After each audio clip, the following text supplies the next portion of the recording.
ভাগ্যিস আপনি মনে করালেন, নাহলে বিপদে পড়ে যেতাম। আচ্ছা শুনুন, আপনার পুরনো বন্ধু সুমাল্য, হ্যাঁ, আর তার সাথে আরেকজন ছিল, দাঁড়ান, আবির বাবু। হ্যাঁ আবির, হ্যাঁ হ্যাঁ, ওনাদের সাথে আমার দেখা হয়েছিল। আমি ফল কিনতে স্কুটিটা পার্ক করেছিলাম, তখনই ওনারা নিজে থেকে এলেন পরিচয় করতে। এক্সকিউজ মি, হ্যাঁ আপনি আরশি চ্যাটার্জি তো, সাক্ষ্য চ্যাটার্জির ওয়াইফ? আপনারা? নমস্কার, আমি সুমাল্য ঘোষ। ও আবির সরকার। বাবলুকে আমাদের কথা বলবেন, বাবলু চেনে ভালো করে, একই পাড়ায় থাকি আমরা। ও আচ্ছা আচ্ছা আচ্ছা, নমস্কার নমস্কার। আসলে আমরা একটা আবদার নিয়ে আপনার কাছে এসেছি। সুমাল্য, বল না, বাকিটা বল। দেখুন, বাবলু তো এখন বড় সুপারস্টার। আসলে আমার আবদারটাও কিন্তু বাবলুর কাছে, কিন্তু ওর কাছে তো যাওয়া সম্ভব না। তাই ভাবছিলাম আপনার কাছে যদি আবদারটা করা যায়, আপনি যদি একটু ওকে বলেন। কি আবদার? দেখুন, আমার একটা 10 বছরের ছেলে আছে, অগ্নিবর। আজকে জন্মদিন। সেই জন্মদিন উপলক্ষে আমি বাড়িতে একটা ছোট্ট অনুষ্ঠান রেখেছিলাম। আমার ছেলে বাবলুর, মানে স্বাক্ষর খুব বড় ফ্যান। দেখুন, বাবলু যদি আজ সন্ধেবেলা একবার আমাদের বাড়িতে আসে, তাহলে আমার ছেলেটা বড়ই খুশি হবে।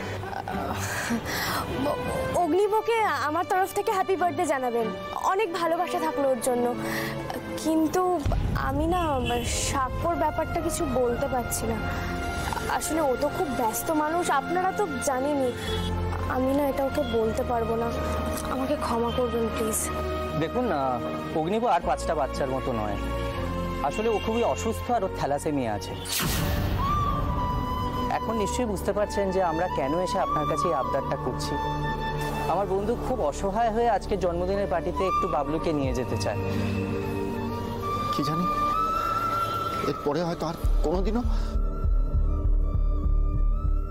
ম্যাডাম প্লিজ একবার বাবলুকে গিয়ে রিকোয়েস্ট করুন না, কোনোভাবে অল্প সময়ের জন্য হলেও যদি একবারও সন্ধ্যেবেলায় ছেলেটা জন্মদিনে আসে, তাহলে ছেলেটা খুব খুশি হয়।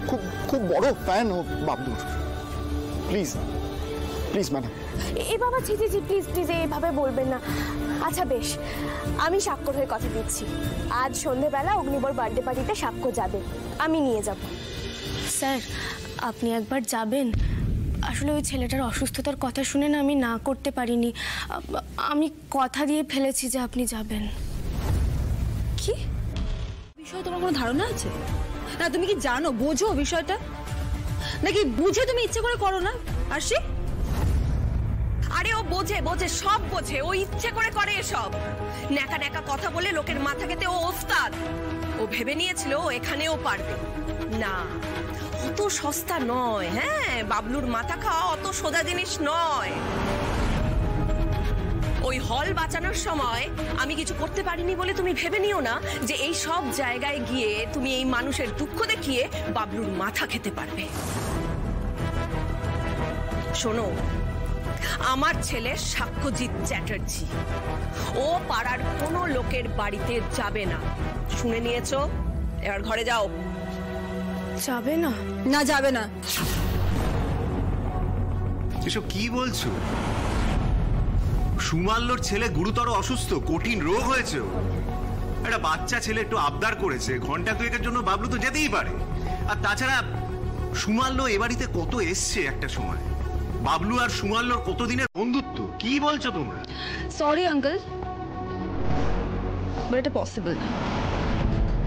কারণ আপনার ছেলে তো আর সাধারণ মানুষ নয়। এটা এবার আপনাদের মাথায় ঢোকানো উচিত। প্লিজ এটা আপনারা বুঝুন। আচ্ছা, আপনি কোনোদিনও দেখেছেন যে কোনো বড় মন্ত্রী বা বড় কোনো স্পোর্টসম্যানকে তার পাশের বাড়ির ছেলের জন্মদিনে কেক কাটতে যেতে দেখেছেন? দেখেননি তো। কারণ তারা সেলিব্রিটি হওয়ার জার্নিটা যেমন একটা স্ট্রাগল, সেলিব্রিটি হওয়ার পরেও একটা স্ট্রাগল থাকে, সেটাকে মেনটেন করতে হয়। এটা প্লিজ মানুন যে সেলিব্রিটি হওয়ার পরে লাইফটা চেঞ্জ হয়, কিছু করার নেই। হলো তো আঙ্কেল অনেক দিন, এবার এটা মানুন না। আমারও ইচ্ছে করে আমারও ইচ্ছে করে গড়িয়াহাটে গিয়ে বা হাতিবাগানে গিয়ে হেঁটে বেড়াই, বা দোকানে দোকানে দরদাম করে জাঙ্ক জুয়েলারি কিনি, শপিং করি। আমারও ইচ্ছে করে, বিশ্বাস করুন। সত্যি পুরোনো দিনের মতো আমার সব করতে খুব ইচ্ছে হয়, কিন্তু আমি করি না। আমি জানি এগুলো আমার দ্বারা করা পসিবল না এখন, কারণ আমি এখন celebrity, the most desired heroine of Bengal, and I have earned that. কষ্ট করে বানিয়েছি এই জায়গাটা। কেন আমি যা ইচ্ছে তাই করবো? আমি করতে পারি না, সেই জায়গাটা আমি নষ্ট করতে পারি না। আমি এত ইজিলি অ্যাভেলেবল হতে পারি না, বোঝাতে পারছি? সাক্ষ্য যদি এতটা ইজিলি অ্যাভেলেবল হয়ে যায়, তাহলে ওকে এক ঝলক দেখার জন্য লোকে কেন হলে যাবে? আচ্ছা ঠিক আছে ঠিক আছে, সরি ম্যাডাম, আসলে আমি এত কিছু ভাবিনি। আমি ভেবেছিলাম বাচ্চাটা অসুস্থ, তার অসহায় বাবা কিছু একটা চেয়েছে, সুপারস্টার ফিরিয়ে দেবে না। বলো কি করতে হবে? বলছি, কিন্তু তুমি করতে পারবে কি না? কারণ তুমি আরশিকে যেরকম ভয় পাও, ওর সামনে তো অত্যন্ত আনস্মার্ট ক্যালসের মতো বিহেভ করো। কে ভয় পায়? আমি? ওকে? না না, ও বেশি রংবাতি টাকা পেলে আমি তো ওর থেকে দূরে দূরে থাকি, ঝামেলা আমার পছন্দ নয় বলে। নইলে ওকে ওকে কে ভয় পায়? ওকে বেশ, তাহলে তোমাকে একটা দায়িত্ব দিচ্ছি, আরশিকে কেস খাওয়াতে হবে, আর এমন কেস খাওয়াতে হবে যাতে ও আর ঘুরে দাঁড়াতে না পারে। নেশা করছো করো, কিন্তু যদি উল্টে সৃজা দিদিকে রং দেখিয়েছো, এই হাতটা আমি